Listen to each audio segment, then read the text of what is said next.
Hi, I want to talk to you about division. Now, division, this is what the research says. It's the hardest operation to teach. And students really need to have a profound understanding of multiplication. And you should show the relationships between the two when you're teaching multiplication. That's a lot. It has to be concrete. With division, you have to spend time. You can't just rush through and spend a day on concrete. You have really got to fundamentally help kids understand what they're doing. You really have to pull out those division maths. Kids really have to see, oh, we're dividing by 2. What does that mean? Oh, we're trying to figure out how many of these 2s we can take out of this. Oh, we're dividing by 3. What does that mean? They really have to do it concretely and then, model that pictorially and then relate that to the expression or the equation. That cycle, you can't escape the cycle. Concrete, pictorial, abstract. Of course, it goes without saying, the beaded number line, because you can do all kinds of stuff on the beaded number line with that. But also just like small division sticks where you're just taking a small problem and kids are working with that.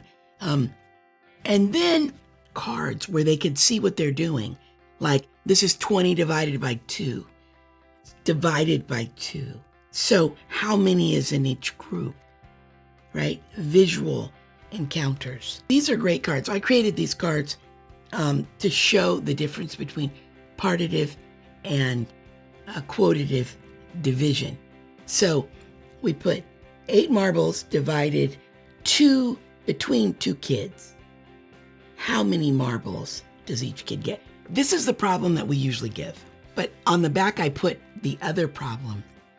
8 marbles with 2 each in a box. How many boxes? So you get your partitive and quotative division here, and you get it represented visually so kids can have conversations. And then we do fact family flashcards because kids need to know their fact families and the relationship between the operations. But then we do just like your practice, right? Over time. So these are clip cards. We have all kinds of clip cards. So they go, and when they're working on that recall, and when they're working on that accuracy, it's 18 divided by 9. What could it be? What could be? What could be? I think it's that one. And I turn it over, and voila, I have the right answer. Right? So, but then there's also flashcards like this, missing number. So we have specifically aligned our activities to the standards that we want kids to achieve at different grade levels. So, missing number, it always takes kids out. These are missing number flashcards. But then there's also flashcards where we want kids reasoning. So we say, what was the operation here? We had 30, did something with 3, and then the quotient was 10. What could we have done? And then on the back it says, oh, we divided. So there's a bunch of those.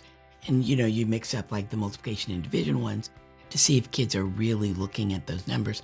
And then we do stuff with vocabulary because, kids need to know this is the dividend, this is the divisor, this is the quotient.